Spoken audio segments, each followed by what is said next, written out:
இந்திய சினிமாலேயே நம்ம கேப்டன் அளவுக்கு ஆக்ஷன் படத்தில் நடித்தவங்க யாருமே இருக்க மாட்டாங்க. அப்படிப்பட்ட மாஸ் ஆக்ஷன் ஹீரோவாக வந்த நம்ம கேப்டன் அவர்கள் நிறைய திரைப்படங்களில் வந்து அப்படியே ஆப்போசிட்டாக போய் நல்ல காமெடியாக நடிச்சிருப்பாரு.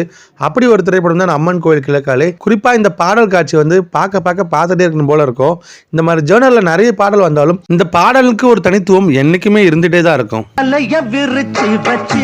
அதுல போய் நானே தான் மாட்டிக்கிட்டேன், தேடி விலங்கெடுத்து வசமாக நானே தான் பூட்டிக்கிட்டேன். வாசல் இல்ல வழியும் இல்ல, வழக்கு இப்போ முடியும் இல்ல. ஆமாண்டா ஆமாண்டா ஆமாண்டா